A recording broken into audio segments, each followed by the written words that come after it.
This is perhaps the most unusual piece of equipment which came with the Polarex telescope.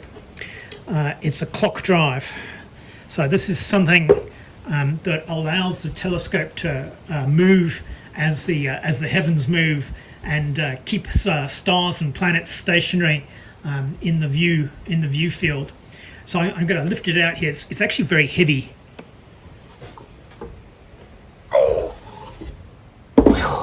So I reckon that's a good 15 kilos or so. Oh. So it's made of aluminium and brass, and just get a slightly nicer view here. And it really is a thing of beauty.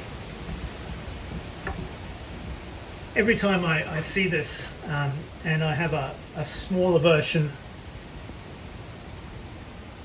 on the 4-inch telescope that I got at home, it puts me in mind of the 1950s, 60s film version of The Time Machine, where right at the start the guy has the hero has a model of his time machine, and it has the same sort of combination of brass and steel and very intricate engineering. So the way that it works is that there's a falling weight that drives this clockwork mechanism. You see these spheres on the top, these brass spheres. That's the governor, and they spin around, and as they spin, they lift. So the centrifugal force of the spinning of the spheres allows the thing to keep time. On top, there's a friction clutch which you can adjust, so you can track either in sidereal time, or you can track the sun or the moon, and by either slackening it off or making it a little bit looser. This clutch presses down on a plate just underneath the governor, just on top of the governor rather, and that controls the speed of movement. In turn, the drive connects to this little armature, and this in turn connects to a control rod which drives the RA gear and allows the tracking to go smoothly. So it's in pretty good nick. I think I'll probably clean up some of the metal and some of the bright work on it. So we've got a little bit of corrosion here. There's also a little bit of scratching on some of the perspex, and I think I might clean that up a little bit as well. So I'm going to have a closer look at it now and see what needs to be done exactly. I've installed the clock drive onto the pier with its winder here, and its governor is whizzing round and round and round, and everything looks to be going okay. I'm just not 100% sure about the speed the governor is traveling at. It looks a little slow to me in comparison to my experience with the 4-inch drives, and I just wonder how much that oil and the dirt on there is slowing the drive down. I think I might disassemble, well, not disassemble this, but I might give this a little bit of a cleanup and see if we can get it to spin a little faster than that. It doesn't look quite fast enough to me. So that trial run has pretty much convinced me that I need to get some of that excess oil off the gears. So part of this is my clock guy hat telling me that over time the excess oil there is going to pick up dust and cause grinding and wear on the gears. But also I have a suspicion that the excess oil is also slowing down the movement a bit as well. So first thing I need to do is to get these perspex panels off. It's pretty easy. We unscrew the friction clutch at the top.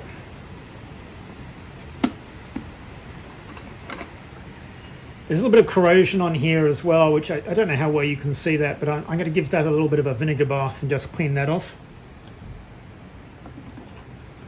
This indicator dial, I'm not sure if that's brassing, in which case I'll probably replate it, or whether it's a little bit of rubbish on there. But I'll give this a little bit of a vinegar bath as well. It feels slightly greasy to me, so it might just be a little bit of dirt on there. Top panel slides out. And I'm putting these down on a towel so they don't get scratched. And these guys come out. So on this panel you can see, I don't know how you can see there's a little bit of discoloration here. It's actually on the inside. I think it's probably an oil streak which has come down. I'll see if I can get that off with a bit of Brasso. So I can hear people gasping in the background. So Brasso is the thing to use to polish up Perspex. Okay, so this is something that the guys who are into motorcycles will know. I did this with my 4-inch clock drive about 10 years ago. You can see that online in that CN Cloudy Night review I did of the restoration of my 4-inch. 10 years later, the Perspex is still fine, so the Brasso is not going to hurt it. And last panel.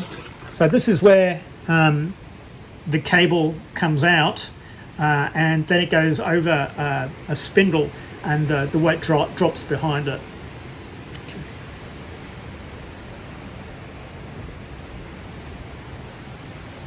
So I'm just going to move in a little bit now, and you can see there's really quite a bit of gunge on those gears. Now the brass I think is lacquered, so I'm going to be a little bit careful about how I remove this.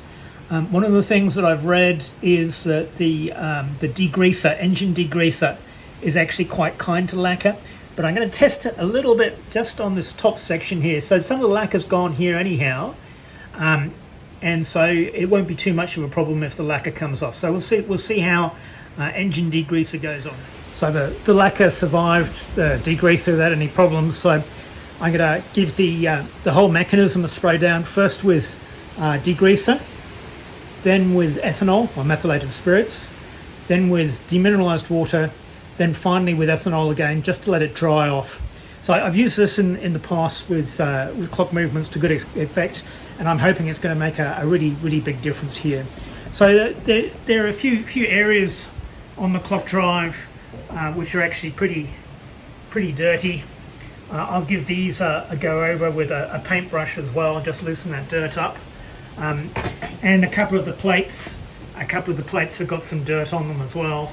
So I'll give them a good clean and just generally get rid of any dirt and old grease. So as I said, the reason I'm doing this is that although it's great that the previous owners has lubricated the clock drive and has probably done a really good job protecting it, I will put a small dab of lubricant on when I'm finished again, probably some Singer oil. Over time, the excess can trap dirt particles, and these will cause wear on the gears. I want this to last for a really long time, so I'm going to give it a damn good clean now. I've zoomed in here a little bit just to show how filthy these wheels have got, and so as I said, it's great that lubricant has been used to keep these things protected, but it's extraordinarily dirty as well. So this is one of the things with having too much lubricant present.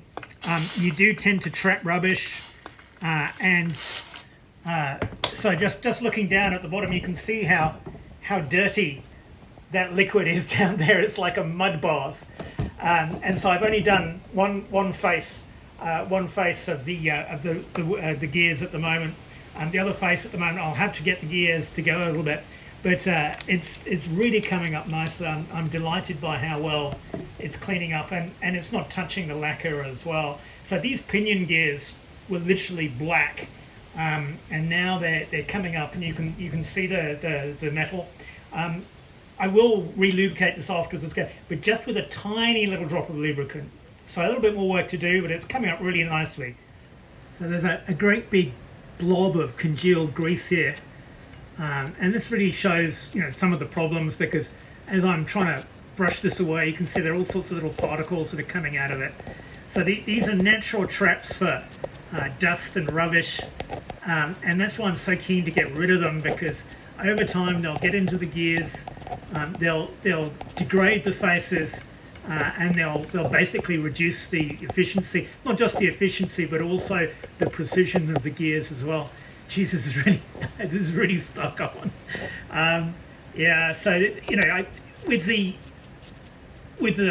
clocks, older clocks, just a blob I say a blob, just a tiny little spot of light oil in the pivots is all that's required to keep them going. I think I'm going to have to scrape this a little bit to get it clean. So you can see how beautifully clean this pinion gear has come up now. So previously, as I said there, it was basically black between the teeth, and now you can see the metal quite nicely.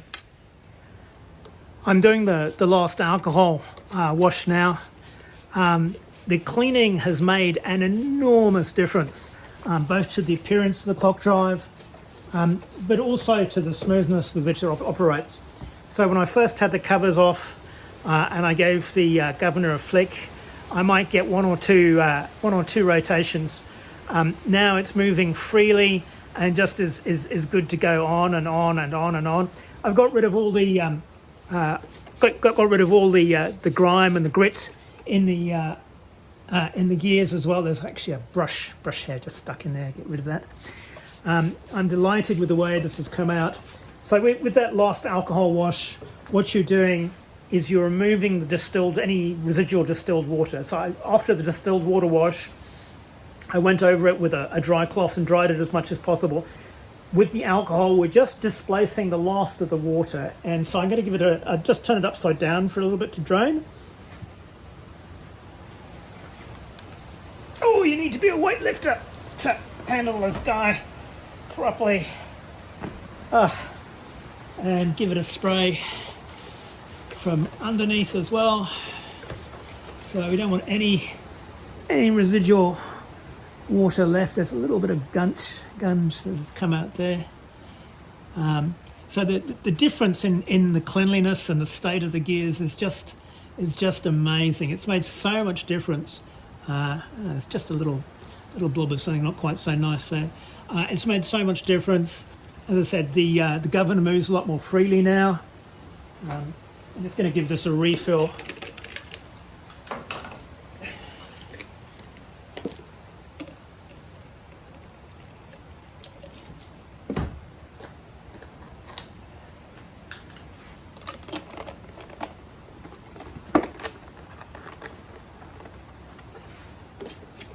So much better. I'm really happy with the way that's come up. Hey, it's a win. I've left any residual ethanol to evaporate overnight. So now I'm going to replace all the lubricant that we washed out with the degreaser. So I'm using a 3-in-1 light oil for doing this. Singer oil also works well. The trick to doing this is not to over lubricate the pivots and any of the wear points, and also not to put any oil on the actual teeth of the gears themselves. So I've got a little piece of wire here. You can actually buy, there's a professional oil dropper you can get, but this service is fine. So I've put some of the oil in a little cap here.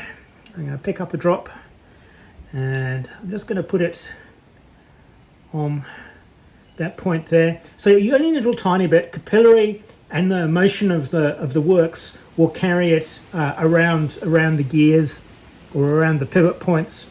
I'm just going to go through and lubricate each of the points so that we have we have free movement and the pivots are protected. I've reinstalled the clock drive back onto the pier again. The pier looks a bit grey at the moment because I've primed it preparatory to painting it with satin black. One of the things that I'm not quite so keen on with the clock drive is the steel cable which holds the weight. If there's no weight on this, it tends to spool and wind back on itself and form an ungodly mess. So at the moment I've got a pair of mole grips on the end just to provide a little bit of weight and keep it in tension. Even so, you can see that first loop there is trying to get off its little run. Okay, so we've got the weight over here. I don't have the original fitting for fitting the weight to the cable, and so I've MacGyvered this thing out of an eye bolt, and that'll just fit through the cable. So I'll get that installed, and then we'll see how quickly this thing spins around. So this is much more the sort of rate I was expecting from the clock drive. So to my eye, this is rotating about the same sort of rate as the 4-inch clock drive that I have at home is. So it's just so that the governor is spinning so fast that the individual spheres are only just on the edge of visibility. In fact, as I look at the video here, they're actually almost at the same frame rate as the video, so that's much better. I'm really happy with that. Interestingly, it takes quite a while to accelerate. It took about a minute and a half to get up to speed. So yeah, this is more what I was expecting from the clock drive. I'm really happy with the way that this has turned out. I'm going to let this run all the way out because the cable on the spool is a little bit, the tension is not quite what I'd like, and then I'll rewind it when it's done. So yeah, job done on the clock drive there.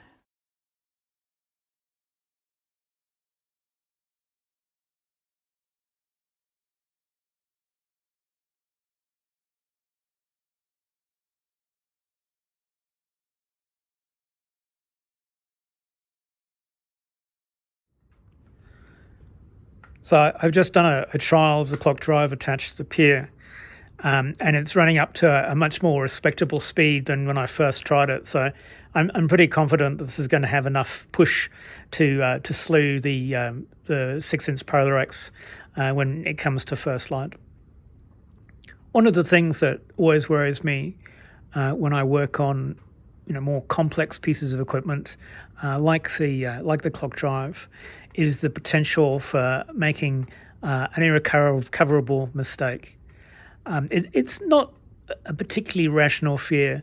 If you proceed in a methodical fashion and test out all the procedures you're going to use on a small portion of the equipment, you can't go too far wrong.